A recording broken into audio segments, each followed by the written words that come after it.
শিক্ষার্থী বন্ধুরা দেখো যথারীতি আমরা হচ্ছে আবার 9.1 দেখো এর আগে হচ্ছে আমরা টাইপ 5 পর্যন্ত করছি, অর্থাৎ হচ্ছে তোমাদের 9.1 যে টাইপ 5 ছিল সেটা করছি। এখন তো আমরা দেখো টাইপ 6 অর্থাৎ 9.1 আমরা ত্রিকোণমিতি যে 9.1 অধ্যায়টা আছে আমরা এটা মোট 10টা টাইপে বিভক্ত করছি। তো দেখো আমরা 6 নম্বর টাইপে আসছি এবার। তো এটা হচ্ছে দেখো আমাদের অনুশীলনের যে 17 নম্বর প্রশ্ন আছে, অনুশীলনের 17 নম্বর প্রশ্নের আলোকে এই প্রশ্নটা করা হয়েছে। তো এই ধরনের অঙ্কগুলো একটু খেয়াল করো যে ব্যাপারটা সেটা কি হয়, আমাদের tan theta plus sec theta square equal একটা প্রমাণ করতে দেয়, বা cosec theta plus cot theta square equal, এই যে দেখো পি স্কোয়ার মানে কিন্তু cosec থিটা প্লাস cot থিটার উপর স্কোয়ার, তার মানে cosec থিটা প্লাস cot থিটার উপর স্কোয়ার থাকে। তারপরে দেখো sec প্লাস tan এর উপর স্কোয়ার থাকে, tan থিটা প্লাস sec থিটার উপর স্কোয়ার থাকে, দেওয়া তোমার ডান পাশে এরকম কিছু একটা প্রমাণ করতে দেয়।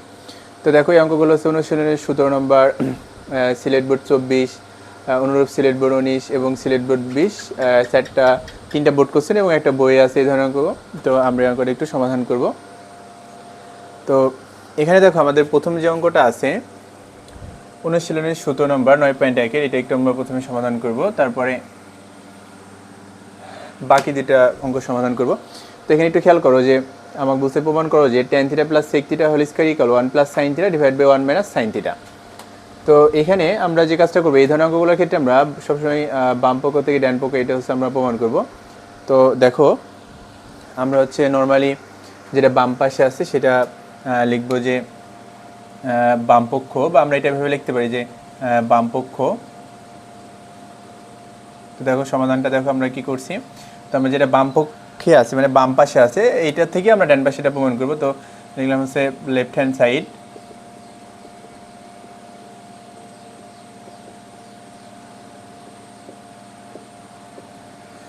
এখন তুমি যদি একটু লক্ষ্য করো আমরা কিন্তু জানি যে tan থিটা মানে হচ্ছে কত, আমরা জানি tan থিটা মানে হচ্ছে sin theta by cos theta, আর sec থিটা মানে হচ্ছে 1 বাই cos থিটা।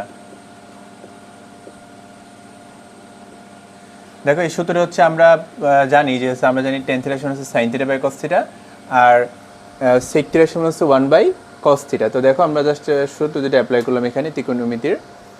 এখন দেখো আমরা জানি সাধারণত নর্মালি যদি যোগ বিয়োগ থাকে তাহলে হচ্ছে লসাগু করতে হয়, তাহলে cos থিটা লসাগু cos থিটাই হয়। তো লসাগু যেটা নিয়ম, লসাগু দ্বারা নিচের সংখ্যা ভাগ করতে হয়, তাহলে cos থিটা দ্বারা cos থিটা ভাগ করলে 1 হয়, 1 দ্বারা sin থিটা গুণ করলে sin থিটাই হয়। এখানেও সেম, তাহলে cos থিটা দ্বারা cos থিটা ভাগ করলে 1 হয়, 1 দ্বারা উপর অনেক গুণ করলে 1ই থাকে, ব্র্যাকেট হোল স্কয়ার।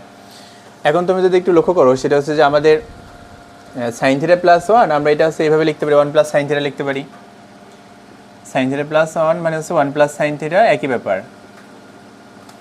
আর নিচে হচ্ছে cos থিটা। এখন তুমি যদি লক্ষ্য করো আমাদের যে স্কয়ারটা কিন্তু দুইটার উপরে আছে, 1 প্লাস sin থিটার উপর আছে, আবার হচ্ছে cos থিটার উপর আছে। তো আমরা দুইটার উপর স্কয়ারটা দিয়ে দিব, 1 plus sin theta whole square, আর এখানে দেখো cos স্কয়ার থিটা। কারণ সবসময় মনে রাখবি যে কোণের উপর কখনো স্কয়ার হয় না, তো আমরা এখানে cos থিটা স্কয়ার না দিয়ে আমরা cos স্কয়ার থিটা লিখব। তো এবার একটু লক্ষ্য করো যে আমরা জানি যে ব্যাপারটা সেটা হচ্ছে যে স্কয়ার মানে আসলে 2 বোঝায়, তার মানে এটা আমরা দুইবার লিখতে পারি, 1 প্লাস sin থিটা আমরা দুইবার লিখতে পারি, 1 plus sin theta into 1 plus sin theta. মানে যেহেতু স্কয়ার মানে 2 বোঝাচ্ছে, তো আমরা এটা হচ্ছে দুইবার লিখতে পারি, 1 plus sin theta 1 plus sin theta. এখন দেখো আমরা একটা ব্যাপার জানি যে cos স্কয়ার থিটা সমান হচ্ছে 1 মাইনাস sin স্কয়ার থিটা। মানে যে ব্যাপারটা দেখো আমরা একটা সূত্র জানতাম সেটা হচ্ছে যে sin square theta plus cos square theta equal হচ্ছে 1। তো লক্ষ্য করো তাহলে যে ব্যাপারটা সেটা হচ্ছে আমরা এখানে cos স্কয়ার থিটা মান দরকার, তাহলে দেখো sin স্কয়ার থিটা যদি ওই পাশে নিয়ে যাও তাহলে 1 মাইনাস sin স্কয়ার থিটা হয়। তাহলে দেখো আমরা যদি cos স্কয়ার থিটা সমান আমরা কি লিখতে পারি, তাহলে 1 মাইনাস sin স্কয়ার থিটা লিখতে পারি। এই যে তো এখানে আমরা সেম কাজটাই করলাম, cos স্কয়ার থিটা সমান 1 মাইনাস sin স্কয়ার থিটা। তো আমরা যদি এখানে আমরা 1 এর উপর যদি স্কয়ার দিই তাহলে দেখো মানে কিন্তু কোনো পরিবর্তন হয় না, কারণ 1 এর উপর স্কয়ার মানে 1ই থাকে। এক্ষেত্রে আমরা কী হয়ে গেল, এখানে স্কয়ার মাইনাস বি স্কয়ার সূত্র হয়ে গেল, আমাদের এ স্কয়ার মাইনাস বি স্কয়ার সূত্র হয়ে গেল। তাহলে এটার সঙ্গে আমরা কি লিখতে পারি, এ plus B into A minus B লিখতে পারি। আমি এই পাশে করছি একটু। তো উপরে যা ছিল এভাবে রাখবো আমরা, 1 plus sine theta into 1 plus sine theta. নিচে একটু খেয়াল করো, এখানে স্কোয়ার মাইনাস বি স্কোয়ার সূত্র হয়ে গেছে, তাহলে আমরা এটার সময় লিখতে পারি এ plus B into A minus B, তার মানে 1 plus sine theta into 1 minus sine theta. এখন যদি একটু লক্ষ্য করো, আমরা হচ্ছে যে 1 plus sine theta 1 plus sine theta 1 plus sine theta কাটাকাটি করতে পারি, তাহলে উপরে থেকে হচ্ছে 1 প্লাস সাইন থিটা আর নিচে থেকে হচ্ছে 1 মাইনাস সাইন থিটা।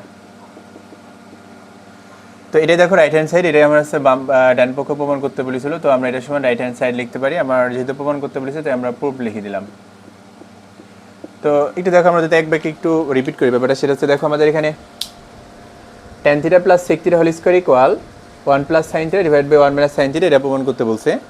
তো দেখো আমরা যথারীতি যেটা বাম পাশে আছে সেটা তুললাম। আমরা জানি tan থিটা সমান হচ্ছে sine theta by cos theta আর sec থিটা সমান হচ্ছে 1 বাই cos থিটা, এটা বসাই দিলাম। এখন হচ্ছে দেখো আমরা লসাগু করলাম, cos থিটা লসাগু cos থিটাই হয়।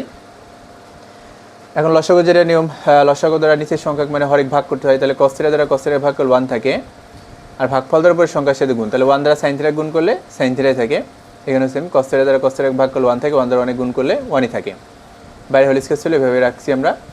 এখন দেখো যে ব্যাপারটা সেটা হচ্ছে যে এখানে সাইন থিটা প্লাস 1 ছিল, আমরা এর একটু সাজাই লিখবো আর কি, 1 আগে লিখবো সাইন থিটা পরে লিখবো, কি জন্য, কারণ এই যে আমার ডান পাশে প্রমাণ এভাবে আছে এই জন্যে। তাহলে সাইন থিটা প্লাস 1 আমরা 1 প্লাস সাইন থিটা লিখতে পারি। এখন দেখো এই স্কোয়ারটা মানে আমার যে পাওয়ারটা আছে 2, এটা হচ্ছে দেখো এই স্কোয়ারটা দেখো 1 প্লাস সাইন থিটার উপর আছে আবার cos থিটার উপর আছে, মানে এই স্কোয়ারটা দুইটার উপরে আছে, যে হোল স্কোয়ারটা ছিল ভিতরে দুইটার উপরে আছে। এটা হচ্ছে আমাদের দেখো ত্রিকোণমিতির মানে আমাদের সূচকের সূত্র অনুযায়ী a divide by b to the power n সমান a to the power n divide by b to the power n, মানে যদি দুটোর সংখ্যা ভাগ আকারে থাকে এবং বাইরে যদি কোনো পার্ট থাকে, তার মানে পার্টটা উপরের সংখ্যার উপর আছে আবার নিচের সংখ্যার উপর আছে, তার মানে এই স্কোয়ারটা 1 প্লাস সাইন থিটার উপর আছে আবার এই cos থিটার উপর আছে। তাহলে দেখো 1 plus sine theta whole square লিখলাম, আর এখানে cos থিটার উপর স্কয়ার দিলে cos স্কয়ার থিটা হয়, কখনো কোণের উপর স্কয়ার দিবে না।